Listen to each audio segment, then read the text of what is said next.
Back in 2014, I was very, very depressed. I was doing truck driving in the oil fields. So what ended up happening is I saved $55,000 and something cents. Yep. From just working my off. And I think I was like 24 or 25. So 55 grand in my account. No debt, no nothing. Wow. So, and I told my friend, I was like, well, what do I do? Like, he's like, well, you got to get a house. I was like, get a house? I was like, well, I don't want to live here. Like, I don't want to live here at all. Like, why would I get a house? Because then I'm trapped. Like, what's next? A dog? Like, I'm not doing that, right? So I had all this money doing a job that, you know, I really, really don't like. That set off, like, because I thought money was supposed to bring this happiness. And I had 55 When grand. you're young, that's what you think. So anyways, that put me into this super duper low. Did it really? Yeah.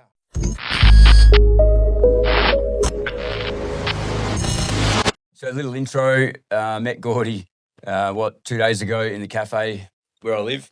And he's from Canada and he was writing in a book. And it's not something you see very often. So I got chatting with him. And then he said he's got a heap of stories that you wouldn't believe. And I'm like, well, jump on the podcast and might help you write the book. And here he is. So you got your van fixed and Wednesday morning, we're on. Yeah. So where do we start? What are you doing here in Australia? To be honest, it wasn't on my map. I never wanted to come here. You didn't? So, no, I never really thought about it. Like, I remember watching Steve Irwin when I was a kid and seeing him, you know, grab every animal and piss it off and educate you about it or whatever. I love that guy. He's so cool. And then I watched Mr. In Between, which is an incredible show on Disney Plus, made by Scott Ryan, Australian dude. And then there was another show called The Big Les Show that some guy animated on YouTube. Yep. Anyway, last year I met an Australian guy doing professional wrestling in Thailand, and he lives in Adelaide. Oh, and when I met him, like, we just clicked immediately. Yep. And I also met another Aussie dude in the army, and just briefly, but we clicked. I never saw him again. It was like maybe a 2-minute conversation or whatever, but we like laughed or whatever, made fun of the army. And so anyways, all these things together, it kind of put in my mind. I was just like, well, geez, Australians must have like a really good sense of humor. Like maybe I should go there someday, right? Because I pretty much just been working and I feel like I have no purpose in my life at all. So you'll get used to me. I'll butt in a bit here and there. That's fine. And flip. So you're a bit stuck at home. You were stuck. Oh yeah, I'm always. Yeah. I've been stuck forever. So you're like, it.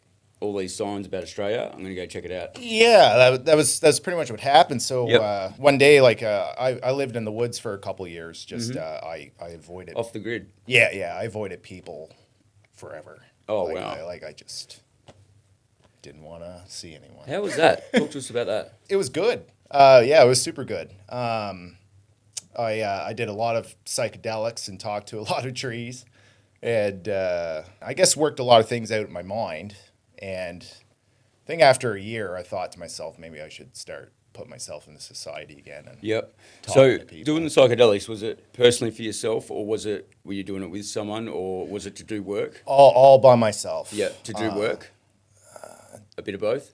To do work. Like inner work. Like, is that why you're taking it? Oh, big time. The only reason why I did it was inner work. Yeah, okay, cool. That was the only reason I could. The reason I ask is because I've done the cactus, which is a psychedelic as well. Yeah. And it's crazy stuff what it can bring up and do, and it's all your own mind, right? Yeah. It's no one else's influence. Yeah, it's crazy. Yeah. Like it's a magical experience, but I don't know where to. I guess I could veer off of that, but like. Well, what was probably the biggest takeaway of that? What was the biggest shift? Just give us one thing. Oh, the biggest shift. You and I wouldn't be talking to each other right now, I'll tell you that. I'm a completely different person. Wow. Because my first job was being in the military. Like I joined at 18 years old. Mm-hmm. And so at 18, you don't realize how brainwashed you're getting with it. Yep. But man, you get super. Yeah. I was in the Navy. Army, so I was in the defense. Oh, well, there we go. So you get it. Yeah. All right. So I seen a psych yesterday, and part of the chat was about being so regimented. And your response. But anyway, keep going, Yeah. So, okay, great. So I don't have to explain anything. So, so I did that, And then I worked in prison as a correctional officer as well because I felt like law enforcement was something I wanted to gravitate towards. And then How was that? being a correctional, it was cool. Yeah. I liked it. Oh yeah, it's everything you see in the movie about prison stuff, all the jokes and what happens and the way they talk. It's the most Hollywood. If they can get anything accurate, it was prison. Oh man, it's Wow. just the dropping the soap thing is real. The people who run the cells, the dirty guards, Yep. like All of it. it's all real. Where was it? Where was this? At home? Yeah. So Yeah. I'm from Nova Scotia, Canada. Yep. And How old are you? 36 now. 36. Yeah, cool. Yeah, and so I did the prison job in 2018 to about 2020. Yep. And 2020 is the reason why I ended up leaving it anyway. But what helped with that as well, I guess, was the psychedelics because So did you do that after prison or before? after working in prison, Yeah. yeah, because I was in a relationship at the time and I guess who cares? I'll just say whatever. But I've always had like I'm not sure this is the correct word, but a suicidal ideation. Yep. Is that the correct thing? Where I just always think about off of myself. I Yeah. don't know what it is, right? But actually, the past 6 years, I've actually learned why, which is great. But anyways, I always have this feeling of doing that. And it was getting really, really bad, especially after working in prison. And so my girlfriend at the time, she was like, well, nothing's really helping you. And she read online that magic mushrooms are supposed to help you. Yep. And I was desperate for something. Help. Just something, man. So I never did drugs my entire life Wow. and barely even drinking or anything.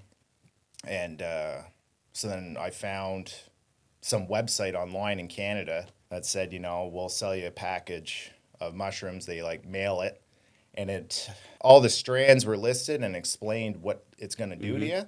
So I read this one that was called the Golden Teacher Magic Mushroom. That's been around for like thousands and thousands of years. Yep. That apparently all the tribes and aboriginals, wherever, have taken, even the Vikings apparently.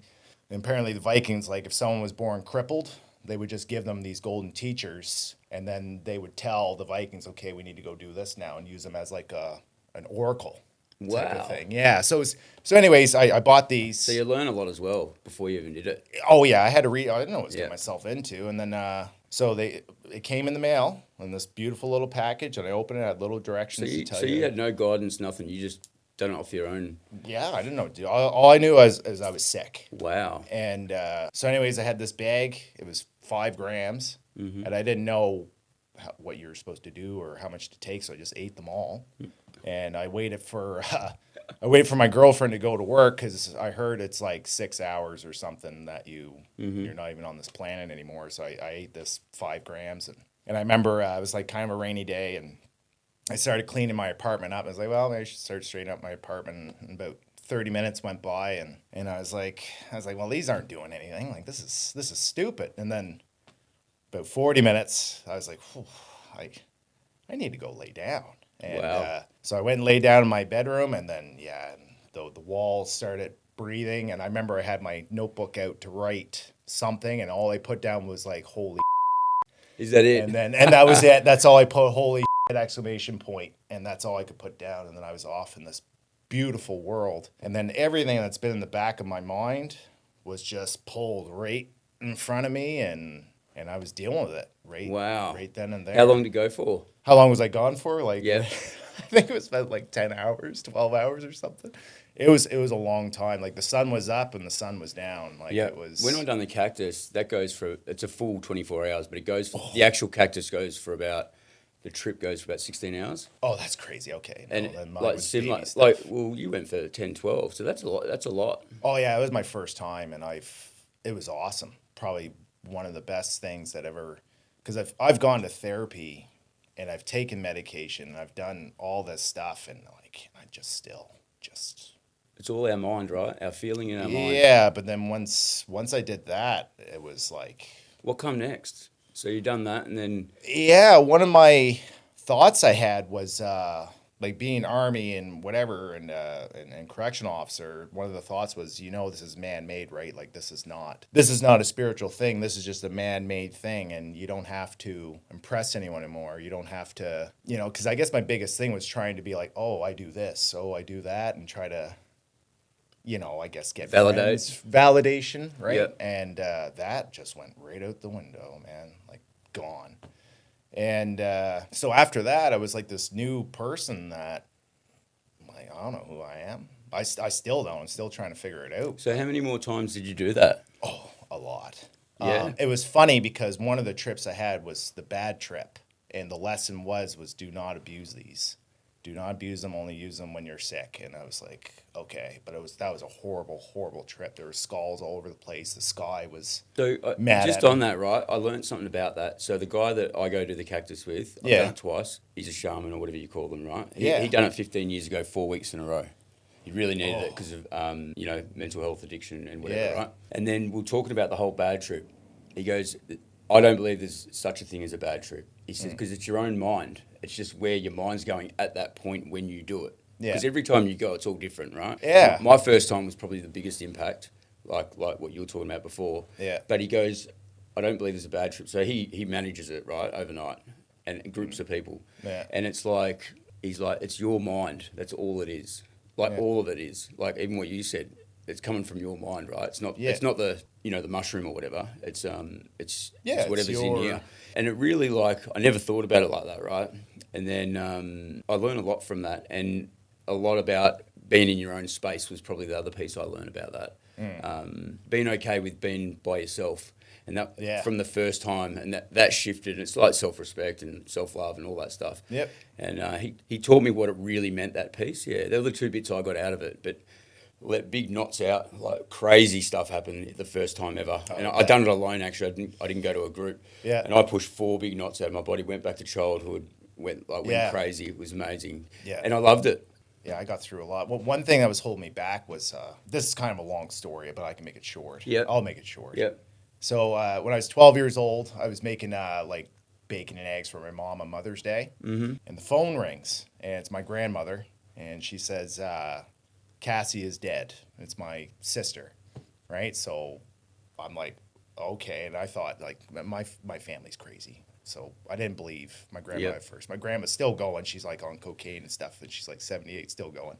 She's crazy. But anyways, I gave mom the phone, and then sure enough, like, my sister was gone or whatever, right? How old was she? 21. Oh, so you were 12 and she I was was 21. 12 and she was 21. Wow. And so that was like a catalyst for me thinking, like, holy crap, life is short. I gotta get some stuff. Oh yeah. So and then I developed an anger problem because she was murdered. So and I was just like, what? Right? So apparently, the boyfriend and whatever, the sisters didn't like her, and they slipped something in her drink and all this stuff, and it was like a huge amount of morphine, and she went to bed and then passed away. Didn't wake up. Now, thanks for sharing that. Like Thanks I said, sharing. well, because there's a point to this, because about the mushrooms and things, right? And so what ended up happening was, we'll keep that on the back burner because this is years of me being angry and thinking about going after this boyfriend when I get older and smarter. And, Yep. You know what I mean? Because I had a lot of anger about this guy. Yeah, sorry. I'm just thinking about it. But anyway, so take your time. All good. So when I did the shrooms, for that first time, my sister came to my mind, and I was like, "Holy crap!" I was like, "Where have you been?" or whatever, right? And then the message I got was, she's like, "I'm all right, man. It's all good. Like, carry on. Just let go, and you got to work on yourself." And that was like a huge, because I didn't realize how much she was in there. You've been sitting on that for all those years. I've been sitting on it for years, man. Years and years. So you're and talking years. 2021. You done that mushroom. Yeah, like. So you would. I can't remember the date. So you would have been like 32 or something, right? Yeah, that's right. Yeah. So from 12 years old, I just want to get this point out. So from 12 years old, you sat on that to about 32. Mm-hmm. Was there a piece of it's okay, forgiveness, or let it go, or something? Like, is that kind of the feeling? Like, don't be angry, don't try and go after this guy, don't What was the message from your sister? It, What helped you to let it go? it was almost like I was hearing her being like, I'm in a good place, like, Yep. right? And that's the way she was. She was Yeah. super funny. She had tattoos of Smurfs on her boobs. And she'd go, oh, you know the Smurfs or whatever? And be like, oh, yeah. And then she would just flash everyone or whatever. She was nuts, but She sounded like a cool chick. Eh? She didn't she was care pretty cool. what anyone thought. Oh, no, she didn't care about shit, man. Just quickly back to the mushroom bit, right? Yeah. And so she gave you permission to let it go. Yeah. Yeah. And if you didn't do them mushrooms, right? I don't know where I'd be right now. Yeah, and you were really honest earlier, right? Which is amazing. So thanks for sharing that. But if you didn't do that, you wouldn't have seen deeper. However, and she wouldn't have gave you permission to let it go, and you've been bottling on that for 20 years. Yeah, man. Yeah, that's extremely. Wow. This gets worse though. Yep. Okay. So I just needed to breathe that next. So when it was finally let go.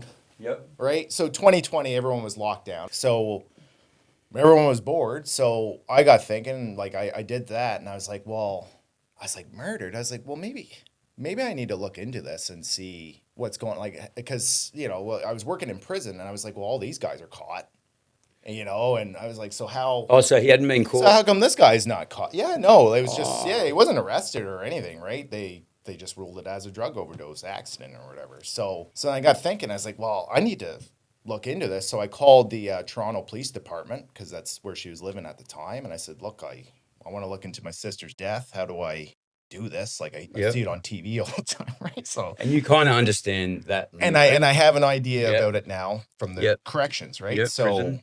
Anyways, he told me to do the National Coroner's Report.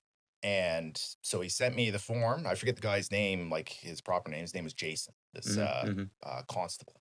And he sent me this form, National Coroner's form. And you just fill out this form. And pretty much you can just look at everyone's death, really. And you just got to put down why you want to look into it. So I just put down, brother of the deceased, curious what happened, things like that. I want the case reopened and whatever. So then I had this whole report come in, and Jason's report as well, because it was a cold case, pretty much. Like, it was over 20 years, I guess, right? So anyways, I got the report, and I was reading through it, and then come to find out that, and it all made sense to me after a while, but she was alone, and she just had a baby, Liam. So Liam, we ended up adopting him, and that's another story. So she just had a baby. She was alone in her apartment, and she had a big thing of morphine, and there was a pile of, like, damage to, like, her right nostril, which indicated that she just snorted it. Oh. And so the investigation said, like, she was just alone, possibly depressed, did this snorting. And I remember this letter that she wrote, and she mailed it to us saying, like, I can't remember all the words, but she was just saying goodbye to all of us. I love you all and everything like that. And I just got thinking, I was like, postpartum depression. Yeah. I was like, postpartum depression, plus the way we were raised as kids was not the best. And Cassie's mental health was really, really bad. So when she snorted that, she went to bed and then just never woke up. So it wasn't anyone else. It was nobody else. But my mother, when I confronted her about it, right? I was like, because what I ended up doing is I brought the papers to my mother's house, and I put it on the table, and then she looked at him, she goes, what do you got this for? And I was like, wow, what happened? I was like, because I want to kill a guy and throw my life away. And spent 20 years. Yeah, so then mom finally was just like, I just didn't want to be my fault. I just guilt tripped, and I just can't believe I lost her or whatever. And she made this. So for 20 years, I thought a guy murdered my sister. Wow. And then when I finally did this investigation and faced my mother with it and showed her all this stuff, she's like, well, yeah, this is what happened. And she wrote the goodbye letter. And then I was like, do you have any, do you put yourself in your mum's shoes or have any resentment? Or do you understand that back then she only know what you know, right? I don't know, man. That's a big lie. And you don't have to answer that either. Oh, well, I don't care. Years, man. That's But do you know what? Everything happens for a reason, I believe. I'm not saying that should happen, but the journey, right? I'll just go back to this. Yeah, that's right. we all have a book. We all have chapters. It's about risk, roadblocks, and resilience are the three things, right? So going through life, we hit roadblocks, we take risks, and when you get older, 30s, 40s, what do you build up? Resilience, and you'd have resilience, right? Like there wouldn't be much that would bother you these days. I believe it's nothing. right? And we've only touched on one bit, right? But I love it because this topic here is like really significant these days, and even to me, like I want to learn more about it, like the mushrooms and the working stuff out, right? Like self work, and it's amazing that you dug your heels in, you challenge your thoughts, which were pretty bad thoughts, right? And you're like, F this, I'm going to do something, and you done it, and you must have been so focused on doing something and shifting. Yeah. Oh yeah, big time. I was tired of feeling the way I felt, and when I learned that about her and everything like that, and like then I started to understand what was going on in my own mind. Like, I could probably easily go to a doctor and get diagnosed. Like, yeah, he's got bipolar or something. Or I don't know. I don't know. And then you use this title. Yeah, you know what I mean. But I don't. Yeah. I don't know, man. I don't want to do that. It's like the ADHD thing, right? Everyone's like, you must have it. I'm like, I'll never know because I'm not going. It's a superpower to me. Yeah, I don't want to do that, right? I just want to figure it out. And then once I figured that out, I was like, okay, no, there's a mental sickness in our family. And if I look at my lineage of my family, like it just makes sense. Patterns and yeah. So I understand why my sister did it. Like I get it. Can I give you a fact that shocked me when I went through this thing the last 2 years? Yeah. Our mind, 95% of it, and I've said this in a couple of podcasts, is subconscious. 5% is conscious. So what? Yeah, and 95% of it's subconscious, right? And do you know that's created when you're growing up by other people? We don't even have a choice. So that's where the patterns and the generational thing, because I do heaps around this, right? Because I grew up in a bit of a broken violence, drugs, similar, right? Nice. And I think I used it all my life to get where I am and going, F it, I'm going to do my own thing. So I moved away from home moved out of home when I was 15, and then I moved, and I've just done what I want to do. Yeah, man. The problem now is I got there and I want to get rid of that identity and that piece, right? So that's what I'm working on at the moment. It's really hard because it comes back to your response, your communication, like all your patterns and your triggers. It's all your own. Yeah. So, sorry, I just wanted to say that it blows my mind that only 5% of our brain's conscious and 95% subconscious, and it's created by you growing up. Yeah, that makes so much sense because I always wonder, like, why do I feel this way, right? But if I look back, like that makes total sense. Yeah, and there'll be certain things that'll trigger you, and it's because of when you're growing up, right? And you don't even know it. But your mind just does it. It's funny how you say, as soon as you said there's things that trigger you. So my biggest thing is someone slapping the back of my head. Oh, buddy. There'll be a reason. There's a really good reason. But and I think that's why I became I was in amateur wrestling for about, I don't know, like 12 Tell years. us about that. So amateur wrestling, there's a lot of. How old were you when you started? 12. Anger problem.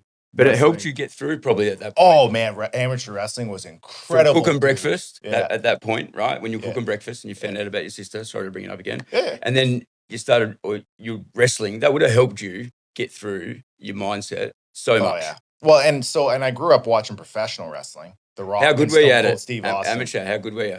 I got a national title. Yeah, because you're taking all that out. Oh, buddy. Yeah. It was bad. And, but every time someone would do a head snap on me or whatever, and they hit the back of my head, this fury. Boom. Right? And I had this look out untamed fury that no one knew about, what was going on in my life or whatever. Right? So once that head snap came and if I was getting my ass kicked or something, but if someone slapped my head, it was like this other part of me. But yeah, I was undefeated for quite a few years. And then, I won a bunch of provincials and nationals. And so how long did you do that for?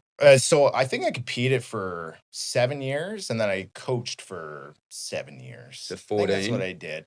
But so like 26. So like coaching was off and on because life came. So I only fitted in wherever I was at the time with the military. So it's not acting, wrestling? It wasn't that. No, the acting wrestling was last year in Thailand. Was my dream. Oh, cool. To be a professional. That was when I first joined amateur wrestling. I thought it was professional wrestling. And I got there and I saw all these guys wearing these tights. I was like, "What is this?" I was like, I don't want to do this or whatever, right? But then I thought about Kurt Angle and Brock Lesnar. They were amateur wrestlers when they started. So I was like, well, they're my favorite You wrestlers. look like a wrestler. Long hair. Oh, the long you've hair, got the yeah. whole. And I think, I think the shrooms, like, I don't know. I'm not a super spiritual guy here, but man, it's just funny how things are working out. Yeah. Like, so I grew my hair. I never thought I would do that in a million years. I used to think long haired people were. So you didn't have long hair all the time? Oh, hell no, man. I Oh. hated it. Hated it. Thought it was the most dumb. I was like, why is that guy's hair long? Like, now I get it. Yep. Like, yeah, now I get it. But yeah, so then it was funny how it worked out because I bought a Macho Man Randy Savage Halloween costume. Yep. And I was wearing it for Halloween last year. So I said to my buddy, I was helping him doing bricklayer work or whatever, right? I said to him, I was like, man, I need to do something. I was like, I need to go pro wrestling. You don't mind if I leave for the winter and I'm going to go and find some pro wrestling school. And so Just like that. Last year. Yeah. So I messaged the guy who was just opening up a school in Thailand with pro wrestling because I wanted to travel and I wanted to do wrestling. So I showed up to a school and the only thing I had was this Halloween costume and a pair of Converse sneakers. No way. And that was my character. Well, I shouldn't say that was my character, but I don't know if I should tell you what my character was. But Come on. Oh, buddy, back in prison, there was this guy. I don't know. I'll nickname him Jeff. And I'm sitting at my desk in the prison doing paperwork. Jeff comes up to me, and Jeff's like 6'6", 230 pounds, roided out of his mind, tattoos. And he goes, yo, CO. I'm like, yeah. He's like, I'm a woman now. I was like, oh, you're a woman. He's like, yeah. And I'm like, okay. I was like, well, you got a new name? He goes, nope, still Jeff, but I'm a woman. And this guy's a rapist, by the way. But with our new laws and following the government and everything like that, Jeff could sue me if I did not take him seriously. So I had to call my captain. No way. Call my captain and say, Jeff identifies as a woman. We need to get him out of here right now.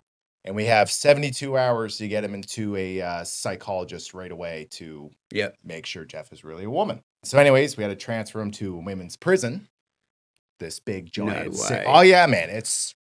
What, right? had you had a cut and tuck or not? Or you just identified as a woman? He just identified as a woman. Still everything else the same? Rapist man beating and raping women who was put into a cell. That is outrageous. Right? Isn't that weird? So, but anyways, but with the new government and things and trans and whatever, right? We had to do that. We had to transfer. So, I don't care what people do, right? I don't care either, but that guy is. That makes sense. So anyways, this goes with my pro wrestling bit. So that's the backstory of that. Mm-hmm. And then South Park, which is an incredible show. Yeah. They had an episode where Macho Man Randy Savage was on it, and his name was Heather Swanson. So Macho Man Randy Savage was like, yeah, I identify as a woman, and he goes around in all these women's competitions, and he beats up all these women in this episode of South Park. Yeah. So I thought to myself, I was like, man, if I ever get into pro wrestling, that's going to be my character. So anyways, I get to the pro wrestling school. Now, because of my amateur wrestling background, I was able to pick up on pro wrestling really, really fast. And I watched all my life. So this pro wrestling is like a dance. Very painful, by the way. Is it? It actually hurts. It hurts a lot. I now understand why they're all in drugs. But anyways, so I got trained and I said to my boss. Just 2 seconds, sorry. I just want to understand this. So what do? You go into a ring? Yeah. Like a boxing ring or? Yeah, he had an actual professional. And then how many rounds and how long does it go for? I don't know much about it. So it was from, he had it from 7 at night to 10 at night. No. So when you go in and wrestle someone, how long do you do it for when you walk in? Like pro wrestling? Yeah, like you go rounds, do you? Or like when you compete or? There's a time limit. Yeah, what's that? Because you're running a show, right? Yep. And so the boss will give you, okay, you guys need to wrestle for 10 minutes, 20 minutes. So just come up with a match that runs in that time frame. And then that's it.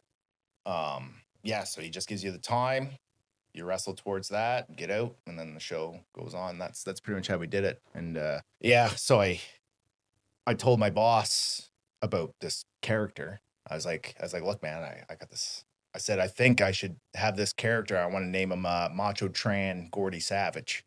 And I'm just going to say I'm the sexiest woman in Thailand. And I'm going to go around and beat up women or whatever. And he actually had a couple women wrestlers. And he was like, this is fantastic. He's like, we need to do this right now. He's like, do you want to start wrestling tonight? I was like, tonight? And it was like, I only had like 4 practices. And that was it to learn pro wrestling. But we didn't do any character work. He just trusted me to be an idiot, which is what I did. Yep. Very well. Professional. And a professional idiot. Yeah. And yeah, so I did my entrance and whatever, and then we did my first match, and everybody hated me, which is what we wanted because I, Yep. clearly a man, but I was just like, oh yeah, I'm the sexiest woman. And then he started bringing in women wrestlers. So then, and I lost every single match, by the way. I got my ass kicked, but everyone wanted to see it. And but then I got really big. I became like this little celebrity in Thailand. I had people taking pictures of me. I remember this Thai guy was like, "Oh, you're that woman." I was like, "Oh yeah, I am." And so I was getting pictures, and I had this documentary crew from Germany come and do documentary for their wrestling, whatever. They followed all these little. Can you see it anywhere or not? He says it's going to take 2 years. Oh wow! So 2 years, So I'll it's be able to still going. still going. So 2026, it should come out. And then we had people from China. I got put into a couple Chinese movies. I have no idea what the names are or whatever, but this Macho Train Gordy Savage became a thing. Then I got hired on to do a first ever tables, ladders, and chairs match in the Kingdom of Thailand. They never saw that before. And so we went and put on this first ever tables, ladders, chairs match. There's about 5,000 people there. And, wow. Yeah. And was that fun? Oh, it was incredible. Yeah. And I said to my boss, I said, look, man, this is my last match. Like, I want to do some big things. So I climbed up this 20-foot ladder on top of the ring, and I jumped out off into 3 other guys or whatever. Wow. And got thrown through tables. And yeah, it was super cool. I imagined when I was a kid, becoming a professional wrestler, I was going to be, some big, cool guy, but I ended up being this woman thing. And, but man, it was so worth it. It was super duper fun. But you still hit that goal though, which is awesome. Yeah, it was nice. He wanted me to stay behind and there's visas and things like that. And, and people can, I guess, overstay visas and do whatever, but I just didn't have it in me. No. I would love to keep that going, but and I feel like I should probably do something normal, maybe, whatever. What's normal though? Normal. Well, yeah. Do you? Well, yeah, I would like to do that. Like, this is so. Mind you, I'm just going to say here. He texted me. I texted him last night, and I'm like, looking forward to tomorrow. All good. And then he goes, "Do I wear a long sleeve shirt or do I wear my Beavis and Butthead shirt?" I'm like, "Beavis and Butthead. Be you." I love this. Hopefully, that's not a bad message to. Nah, who cares? He's been watching all the other reels and podcasts, and he texted Nat yesterday. Was it Nat or me? You texted yet? I texted both of you because I made a mistake. I didn't realize I had 2 numbers. You're like, I don't know if I can do this because I'm going to be boring or I'm going to be something. I'm not like the others. You're starting to judge and go, I don't know if I could do it. Oh yeah, because it looks like you're interviewing all these like smart business people, and I'm like, man, I'm not. But they're all human. Yeah. We're all human. Yeah, that's right. And your story is f***ing unbelievable because this is the shit that people don't talk about. We can talk business and all that, but this is the stuff that f***s with us in our 30s and 40s. Oh, it's bad, man. Yeah. You're like, and we don't have a choice over it, but when we sit here and understand it all and peel the layers back, right?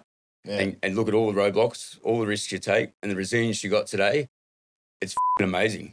And it all happens for a reason. And then you'll no doubt reflect onto other people. You're talking to me now. Like, I think it's amazing. Like, you were talking about having thoughts for 6 years, and then you just went and gone, F it, I'll do this. Yeah. Unbelievable. A lot of things in my life has just been F it. And it just, I think it just all stems from my past, man. I don't know when I'm going to go. I have no idea when I'm going to go. I don't know if I'm going to get hit by a car when I leave here. I don't know if my own mind is going to make me do something. Like, I'm scared. So I just try to. Still now? Or you? Yeah, this is a strange thing, and maybe someone else out there can understand this. I don't know. But even when I'm happy, like if I get really happy and I'm laughing at something or whatever, the thought will come and be like, okay, you need to do it now. And the reason why I get that way is because I want to die happy like that. I'm constantly, you know what I mean? Like, I don't want to. I don't want to be. Still have them, do you?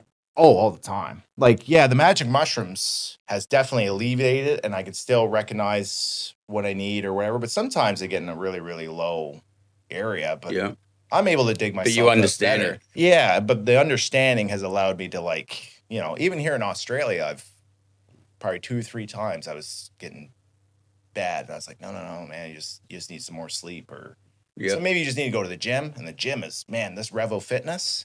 God, I love that Yeah. gym. How good. Oh, they're incredible, and they're all over the place. Yep. I can be sad anywhere, and Revo's gonna be right there. Yeah. The gym is good. I'll go for a run. I always find. And Yeah. I'm a bit up and down as well for little reasons, kids or personal things or Yeah. pressure, stress. Yesterday, it just blew my lid yesterday. Maxed me, and I thought I was in control of it all. Monday, I just hit all the hard things that I had to for the week. Yeah. And when I seen you, and then yesterday, it just maxed me out. I thought things were the gift that keep on giving. And it maxed me, and it's the feeling, right? And then what do we do with it? You know, it's and I really understand why people. I think I was talking to a mate last night about this. I understand why people do have them thoughts or do go ahead with it, and usually kids' finances. Yeah. Like I see that bit because I live by myself now. Split 2 years ago with a wife. Ah. So I understand. I've never gone down that thought pattern, but I understand why you feel siloed when you're a separate single guy. Yeah. And you've left your kids and all that. Yeah. Yeah. And it's the feeling. And that's the other thing that makes me confused too, is like, how does someone not feel that way sometimes? You know what I mean? It's crazy. Like, because I've met guys that like, it's like, I can understand why someone would do that, but I could never do that. It must be some sort of genetic thing. Like, I don't know what it is. I have no idea. Maybe to do with your sister. Huh? Maybe to do with your sister. Oh yeah. Yeah, for sure. Like deep down being with her because you're 12, you didn't get to spend your life with her. Could be. Yeah. Well, yeah, that too. Yeah. And that's the other thing. Like, I always think like, man, she had some big balls to just do that, right? And I'm just like, I agree actually. Like, yeah, because that's fine. There's heaps of different thoughts about doing that, and but you'd have to have some big balls, definitely. Oh yeah, or be in a bad spot, have a lot of pain that you can't get rid of. That's usually, I think, what it is. Well, yeah, and it really, really sucks because if she was around and I knew what I knew now, I'd be like, oh man, let's do this together. I'd grab her like, let's just take these and go out in the woods, and we're gonna be okay. See, that's you changing this generation, talking about it, being open. Your parents probably weren't like that. My parents weren't like that. And that's the other thing, right? Like, I never spoke about it, like even at therapy or something. I was very didn't know how. No, never had that. How and it's weakness and all this stuff, man. But man, it's which just is all right. All that whole you're a man. It's weakness. Can't cry. Can't talk. Can't move on. All old school. Different generation though. Survival generation. Yeah. Now we don't need to. We can talk. We've got resources. We've got tools. We've got all that stuff, right? And we're constantly learning. And you're an absolute poster of that. Oh man, it's I don't know if it ever goes away or anything like that. Like every time I was like getting a little sick or something, I rely on a bit. I'd microdose or something. But since being here in Australia, like I can't. It's not Canada, right? So I haven't touched it or whatever. So now I really, really gotta just hone in on what natural things to do, like the gym or just recognizing it or whatever, right? So when I met you the other day, tell us about the book. Are you right at the beginning? Are you 2 pages in? Are you 20? Oh, just that was like I wrote 1 page for like 1 paragraph. I said this is stupid, and then that was the end of that. And it got you here. It did get me here, which is talking. Crazy. I think, man, it's just wild. But yeah, I went to that cafe and I was like, I think I should write in this book and get it going. And then I stopped because you were there. Like writing in a book is very rare now, and that's how we met. I started chatting to Gordy because he's writing in a book, handwriting. There's a couple of letters I want to write, and I'm going to. I think there's more meaning to that now because it doesn't happen. So when you do that, if you're doing it for someone, I think there's so much meaning now writing down stuff.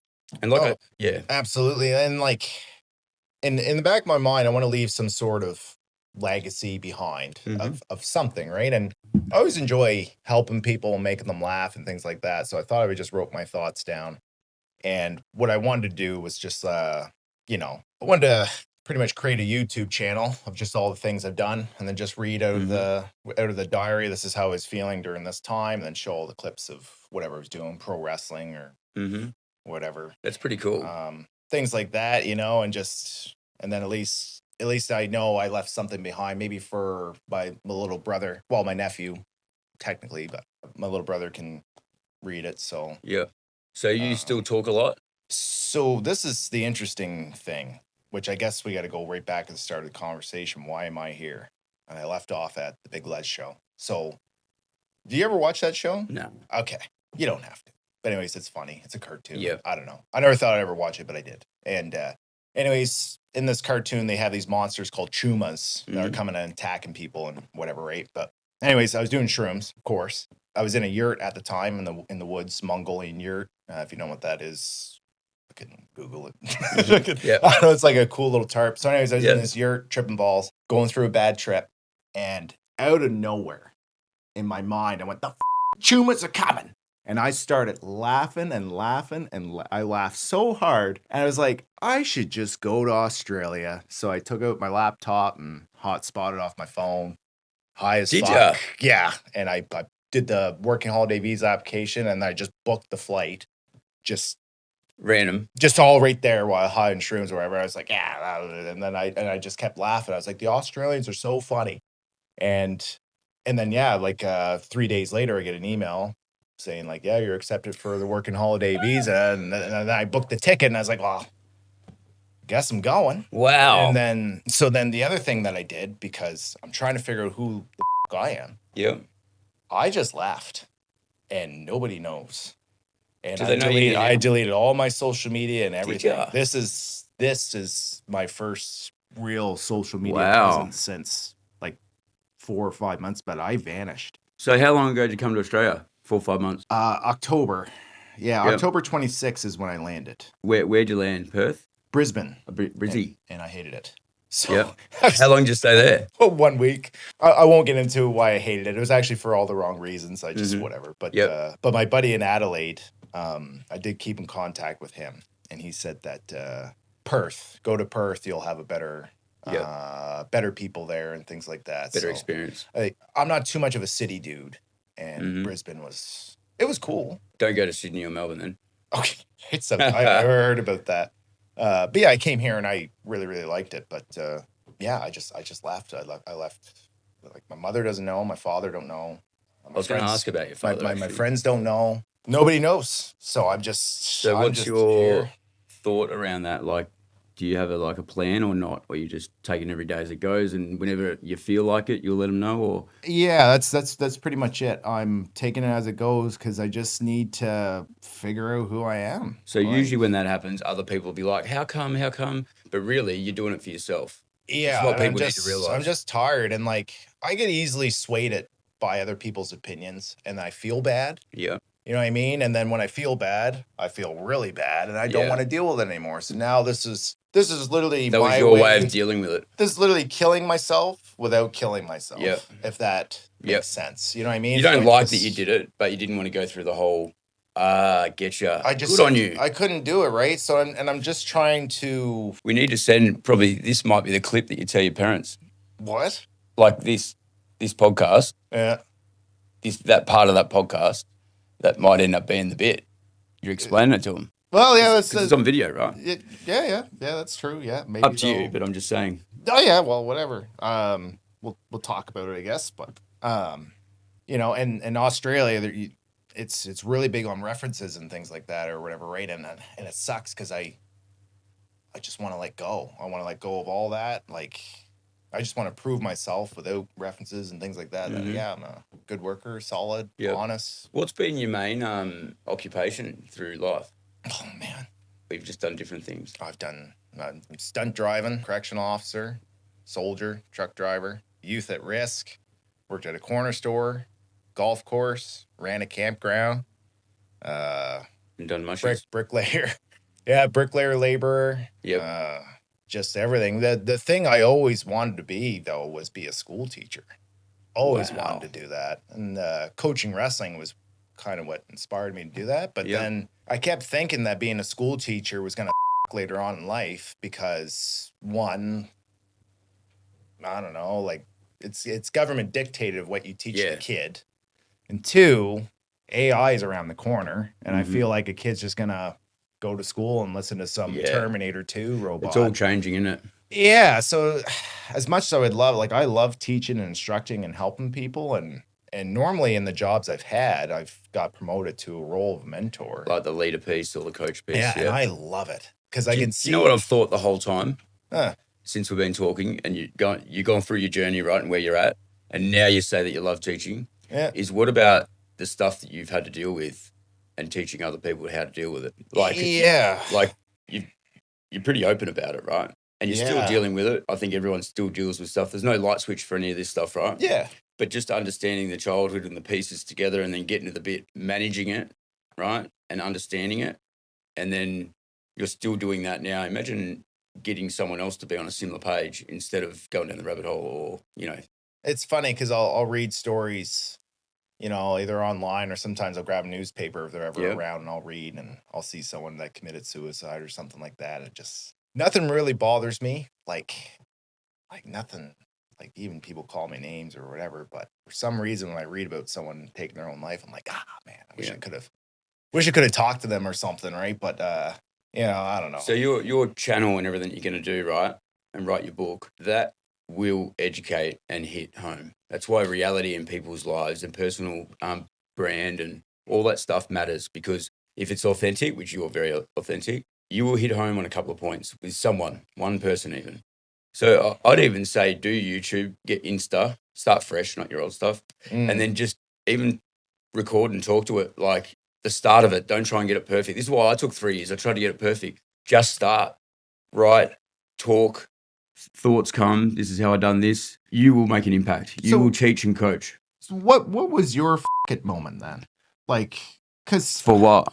For this? Oh, this. Just starting this, like I've talked about it for 3 years. And my it moment, it was actually other stuff in my life that I was probably worried about judgment. And then 3-4 months ago, maybe a bit longer, I'm like, I actually don't care anymore. There was a big shift in my business last year in June. Yeah. And then I had a relationship and even that shifted. But I just come to this point where it's like, I actually don't care what anyone thinks anymore, because I've gone through the roller coaster, the hard times, the good times, all that, right? And now I've got nothing to lose, just do it. Yeah. And the point is, like, I sit here like this with friends and people, and I've got a lot of energy, and I love this stuff. I get right into it, right? And I've done it for years like this. I love getting into this stuff, right? Why not do this and get it out there and help more people or resonate? Like, just having someone sit there and peel their layers back over their journey. Every single person that leaves, from a person in their 20s to 40s, 50s, 60s, actually, they leave and they're like, I have not sat there and just gone through the journey to realize where I'm at, why I've got the resilience and the risks I've taken. Yeah, this just calmly sit here, chat. Yeah, I've never done this. Everyone forgets about all this entire life and doing this, and they're like, fucking wow. Yeah, it actually feels normal. You know, it's funny, like you just brought up a point, but when I see how someone walks, I'll know what kind of person they are. Yeah. And just watching you walk in, I was like, yeah, he knows what he's doing. It's so funny because you can just tell just by someone's walk how they doing in life. Confidence, no confidence. Crazy. Yeah, the speed of it or whatever, right? And I saw you going in. I was like, yeah, all right, he's got it figured out. And me, I'm doing a slow walk because I don't know what I'm doing. But someday I would like to do that walk. Yeah, but you're you. But you are you though. And like some days I'm like, I need that. But it's just understanding it. Once again, because I'm like that, I have big challenges because of that in my nervous system, and I'm always on. I build pressure. I go hard, and then I drop off. Like. Yeah. It's not all great. It is, because I can make decisions. I think I get shit done. But then, you know, there's other stuff. There's life and all the other. I've learned a lot about that last 2 years, separating from the wife and then going, I need to balance my shit out. Yeah. And I still struggle with it now, you know. Yeah. But it's cool. It's life. As long as you keep moving the needle in the right way, I think. But you're ex-military, right? Navy? Yeah. And I think that with us. It does. Like, I think that gives you this drive, and then no one understands it. It's just... I used to think weird when I got out and had a wife and kids. I used to think like, you know, this is the way it should be done. You know, plan this, do this in order, right? Because that's the most efficient way. Because that's where you get taught, right? Yeah. But we're the fucking minority. Take the pressure off. I always put too much pressure on like my family and that. And I'm like, do this, work hard, and that comes from childhood, like proving yourself, validation. I'd be in here till midnight. If you're arguing with the wife, whatever, I'd come to the office. This was my home basically. Yeah. When I had to either prove something or get out of the house or, you know. Yeah. And, like, we had a wicked life as well. Like, and we've done heaps with the kids, and my ex is a beautiful woman. Yeah. And I'm lucky to have her as a mum and an ex. But I reflect now and I'm like, that whole defence and regimented and all that, I'm hard work. Yeah. Yep. Yeah. And I just went back yesterday to a site to start a program again. And a lot of it's to do with that piece, because my reaction also, my response, and I've always been told this, my response to certain things, not right, I'm a man, I'm older, I'm mature. Mm. And it comes back to this regimented, Yeah. you get it. I don't even have to say it. There's a few reasons, but I want to work on that now. I've grown all this, but as soon as you grow, you got more. Always. Always, right? Yeah. But I think I'm at a really good point to work on a bit. Yeah. It's hard to explain, but a lot of it's to do with the military, yeah. Yeah, I don't know. It's like gives you this whatever, and then everyone's in the same boat as well. And then when you go and work like a civvy job, and someone's Well, complaining, how many it's get like, out and go back in? Heaps. yeah, and that's what I did was get out and go back in, and it was actually it's almost easier now. Like you're not allowed to yell at each other anymore, not allowed to swear and everything like that. It's like a gentle Yeah. little army. And Don't know if I'd want to go to war with them it's people, so but funny. I don't know, but so what haven't we talked about? I don't know. I We didn't touched know. on a bit. What's next? What are you doing here in Australia now? We've gone over all that. We know why you are here. You've just left. You're working out whether you're going to tell the family or not. You're just doing you at the moment, which is really, really cool. Thanks for sharing that. You got your van fixed. You're in here doing a podcast. What's next? Yeah. What's next? Well, it's funny because like truck driving, I like that job because you're pretty much your own boss for it. Mm-hmm. You're by yourself. As long as you don't drive like an idiot, you're pretty much golden or whatever. It's good money. Where are you going to do that?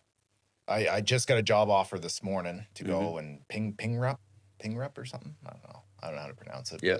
That's right. Somewhere's inland and Yeah. doing working on a farm for harvest. And Oh, yeah. I don't have any passion for truck driving. I just know it pays well and everything like that. The one thing I hate about truck driving is the sitting, man. My God, you're sitting for hours and hours. I couldn't do it. Sitting is worse than smoking. I swear to God. I swear it, because you're just constantly like this and you're shifting your gears and you're there for 12, 14 hours. I used to manage a heap of truck drivers. I was in logistics and transport before I come into insurance. Yeah.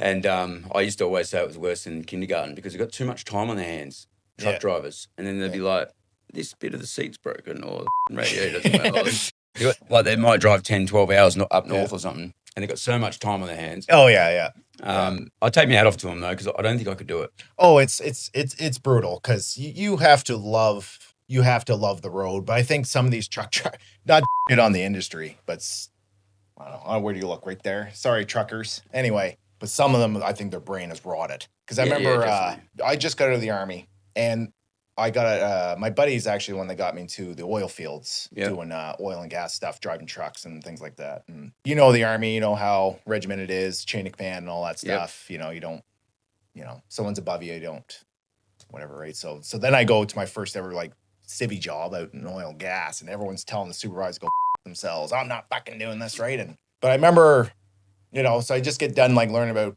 hand grenades and shooting and all this stuff, and I go to this truck driving gig, and then there's this guy, and he's just like, oh, you're a greenhorn, are you? I was like, yeah.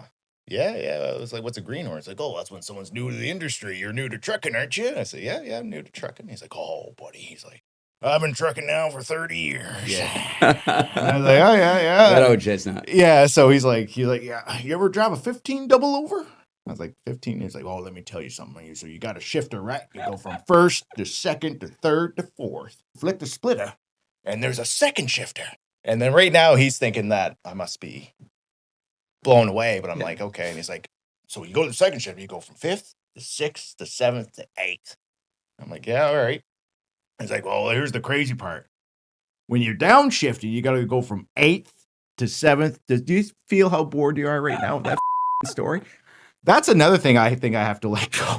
Because that story, he took about 30 minutes about shifting this truck. And then he goes, I still wasn't laughing or making a response. He's like, so I'm doing this downshifting, right? And I was going up a hill, and the hill was like this. Do you know what that hill did when I got to the top? I was like, what? Went like that. Yeah, true story. And then, and this other trucker, I'm wearing Dunlops. They're an incredible rubber boot. And he goes, oh, you're wearing Dunlops, eh? Expensive boot. Fancy, bougie. And he goes, oh, Dunlops, man, saved my life. It's like, what? How? He's like, oh, there's one time I was doing hauling up Taylor Road, dropping off a load, and I jump out of my truck, I hear snap, snap. Didn't think anything of it, right? So I get done my day, 16-hour day. Get to the hotel, take off my Dunlops, both my legs go flop, flop. Those Dunlops held my legs in for a 16-hour shift. I had to call the boss, tell my legs were broken. And I'm like, oh my fuck. Did you laugh? No, I didn't laugh. I was just like, oh yeah, okay, right? Because my alarm was just going off. And I don't want to insult these guys. I'm brand new to the, but Yeah. man, like there's no way. There's no way. He's just trying to befriend you. I don't know. I have no idea, but I couldn't Wow. believe that story, but I don't know. Maybe it's real. If any of your followers have Dunlops and have held their broken legs. Did you talk to him much more? No, you never seen him again? No, I couldn't relate to a lot of people there, actually. I can only relate to the guys that made fun of the trucking industry. I can only relate to them. And they were just like, it's a job. You know what, though? They're really important. Like, we need them. Oh, you're freaking right. So, yeah. They're a different beast, but They are. I will always give mad respect to a truck driver. Yeah. Just because it's hard work too. It's nonstop. Like, I know you're in the truck. That I believe that's hard work sitting there. Like, I couldn't do that bit. Yeah. But even when you're out, it's getting better these days. But it's hard work, Yeah. And it changes. Logistics changes every hour, every day. It never goes to plan. Yeah. Oh yeah. And you just got to adapt and overcome, right? Yeah, that's right. But yeah, it's a brutal job. And so when you go into this new job? Monday. Oh yeah. Apparently from Monday, here. Yeah, from here. And how far in is it? Is it 5 hours? Is it 5 hours? 5 hours and 30 minutes or something. So yeah. There's that, but so back in 2014, yep, I was very, very depressed. I was doing truck driving in the oil fields. So what ended up happening is I saved $55,000 and something cents. Yep. From just working my ass off. And I think I was like 24 or 25. So 55 grand in my account. No debt, no nothing. Wow. So, and I told my friend, I was like, well, what do I do? Like, he's like, well, you got to get a house. I was like, get a house? I was like, well, I don't want to live here. Like, I don't want to live here at all. Like, why would I get a house? Because then I'm trapped. Like, what's next? A dog? Like, I'm not doing that, right? And so I had all this money doing a job that, I really, really don't like. That set off, like, because I thought money was supposed to bring this happiness, and I had 55 when grand. You're young, that's what you think.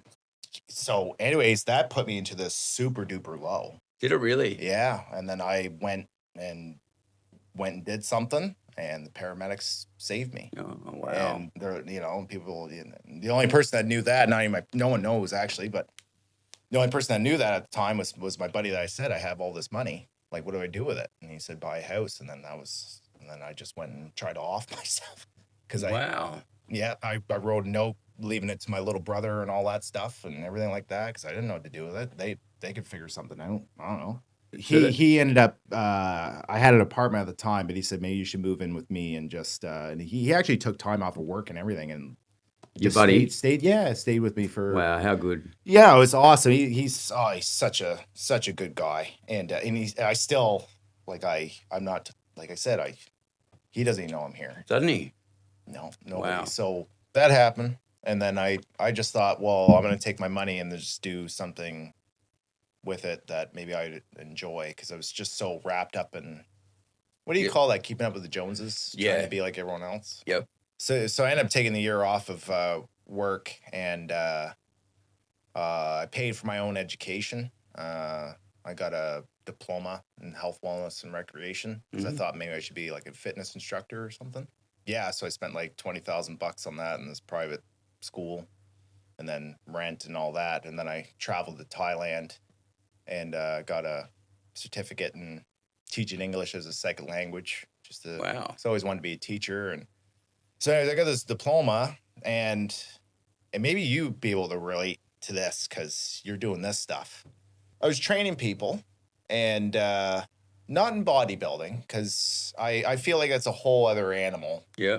And, and I don't got the genetics or maybe knowledge of it, I guess, but I know how to get strong. I used to do strongman as well. Yep. And I wish I could eat as big as them so I could become a big giant monster. But so anyways, and I always got injured a lot throughout my life as well. So I kind of pitched my business as educate, motivate, and inspire. Yep. And I was trying to get people that were just not in a good mindset or good health-wise to just get them strong and rehabilitated. And so I had a lot of people, had people with hip replacements and knee replacements and things like that. And I was training them and really, really helping them and but there's this weird part in me that when they paid me money to give them that service, like I felt like I didn't deserve it. Is that And right? it was weird taking money from people, charging them. I hated it. That was one I Wow. loved helping them. I loved doing the job. Yeah. But when I asked for How long did you do that for? I did that for probably about 4 years, I would say. 2015 is when I graduated. Yeah, wow. So then I was working with youth at risk at this little private school, and it was just like a part-time gig. And then my other part-time gig was just helping people. With, I named it Fitness with Gourd. Yep. And made a little hoodie. Fitness Nice. with Gourd, little weights holding the W. Yeah. So yeah, I was doing that, and I was traveling around. I was getting a lot of traction, and I was leaving business cards, and like other personal trainers were taking it and like ripping them in half, throwing them in garbage and stuff. But anyways, it was good. I was doing like boxing mitts and stuff, and the way I trained too, like only me and my buddy train. Yeah. Because it's like amateur wrestling stuff, right? So you have to be an amateur wrestler to understand. Yeah. Or maybe a UFC fighter or martial artist or something. Yep. But I was taking my clients and introducing them to things like that, and they're like, "Well, I've never seen this before." It's like, "Yeah, this is gonna help you." I remember one client, her mom had like a stroke or something, and I was teaching her sumo deadlift or whatever. Right? She was 58 years old, my client, and I'm teaching her a sumo deadlift. And, and I know some people are like, why would you ever do that? But they got to learn how to pick shit up. Yeah. Whatever, right? So, anyways, I had her sumo deadlifting like, I think 305 pounds. Wow. When I had her trained, right? So, anyways, her mom had some stroke or something. Anyway, she sumo deadlifted her mom, picked her up and got her into the car. And drove her to the hospital, and she called me. She's like, looked at it, and I was like, geez, are you okay? And she's like, yeah. Saved a life. But she said because of my training, she said she wouldn't know how to pick her up or anything. She's like, but I was confident I could get her to the hospital. And she picked up her mom and got her to the hospital and whatever, because the ambulance couldn't, they took a while or something. But which I thought that was a cool story, right? So it kind of gave me some purpose. I loved that I was helping people. And this lady had a horrible limp with the hip replacement. So I started doing farmers walks and Turkish get-ups with her and things like that or whatever, right? Which is so, and she was like 48 or something, or I don't know, maybe. Yeah. And her limp went away. She started walking normally. And so it was cool. It was rewarding, but man, I hated taking money from people. Hated it. Well, you got to. So go back over your whole journey then. A lot of the pieces there, put aside your learnings, but nearly everything you touched on, you end up teaching, coaching, helping. You love doing that. You keep coming back to that. Yeah, man. I love it. Yeah. I think I can see the gears turning in people's brains if they're not, if it's not turning, I can, okay, I have to explain this another way. So I enjoy it. So you'll be a great role model for Liam, is it? Your little nephew, brother? Yeah. Yeah, I would. Yeah. Yeah. So you're probably a big piece to his world, right? Yeah. Yeah. Not at the moment because he doesn't know. Yeah. But you're probably a big piece, I'd be guessing. So how old's he now? He'd be 22 now. Yeah. 22 or 23, yeah. Yeah. Imagine he would see things heaps different to you because he was just born when, the tragic thing happened. Yeah, that's right. So he doesn't know what he doesn't know, but also imagine what he goes through at times, and he's lucky to have you by his side, right? Because he would think of things different. He might not speak up. I don't know if you're that space for him to speak up, but imagine the difference you could make for even just for him that you didn't have. Yeah, who's he live with? Lives with my mother, and he still lives with my mother. Oh, he does, yeah. Yeah, he's got like a form of autism, I guess. Yep. I think it's Asperger's or something. But I think now that's like I think it's just a spectrum thing or something. I don't know. Pretty smart dude. Oh yeah. Yeah. Oh yeah. He knows things. Yeah. It's just crazy. He can just recite it. Yeah. It's super crazy. I'm one of them was dinosaurs, which whatever. But cooking. I'm glad he got into cooking. Man, that kid can cook. Yeah. Wicked. Oh yeah. I'm like, you're getting into cooking because he fell in love with Gordon Ramsay.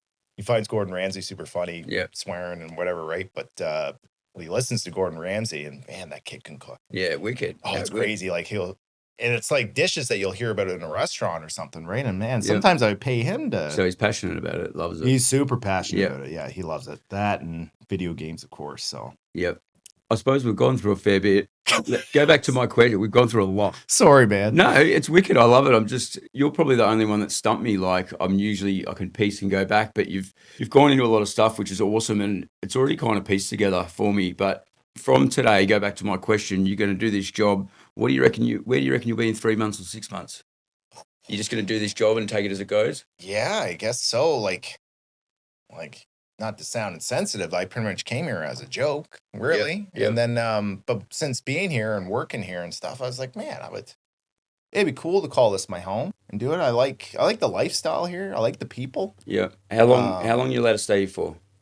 Till October, and then I gotta go, which I will do. Yeah. So, so now my ultimate goal, which I thought I was gonna get into very easily, was the fly in, fly out mining stuff. Yeah. Like I said, I hate truck driving. But when I was in the oil fields, the schedules were like a week on, week off, or 2 on, 2 off, 21 on, 21 off. Yeah, we do it too, yeah. So, yeah. So when every time I was doing a 21 swing, you call it, right? Mm.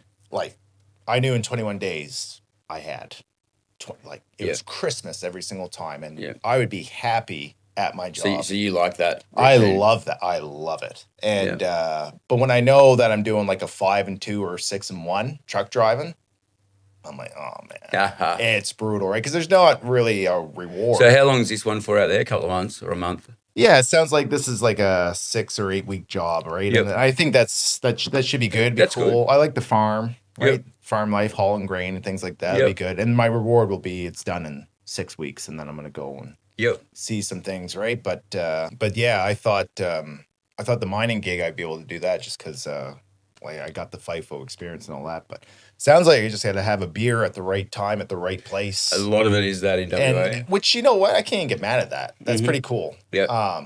Canada used to be like that. Not anymore. Not anymore. So, but yeah, I'm okay with it. I'm just kind of 3 months. Yeah, I don't know, man. I guess I'll do that job, go to Esperance, and chill out. See some other things. So make sure you see a bit of WA. WA is absolutely magnificent, beautiful place. Yeah, I want to see that Exmouth too. I think that'd be cool. Yeah, Exmouth's wicked. Yeah. Yeah. So tell me, we'll wrap it up, but tell me what you got out of today. What sits in your gut? What's one key point out of today? I don't really feel ashamed talking to you about this stuff, and that's cool. Something that. Thank you. I feel privileged as that as well, because that's what it's about. Yeah, and I think the way you got this set up, like, and I was looking at your reels, and I was looking at the YouTube, and I was just like, yeah, he just wants to listen, and I think that gave me a feeling of, just comfort, just say whatever, comfort, and thanks for sharing everything. You went pretty deep on a lot of stuff, so and there's no pressure with anything at all with anyone, but I just allow, and if it happens, and most people have shared pretty, like a couple of times you said, people don't even know this. That's happened a few times. So that's good for me because it just allows this setting to let people talk. And then if it resonates with someone else, that's a bonus, right? Yeah. And this felt natural. And it was just a click. You know what I mean? It was just a click. And I think there's something to be said about that, Yep. In just feelings and things. But yeah. Thanks, mate. Yeah. Nathan. Yeah. How good. Yeah.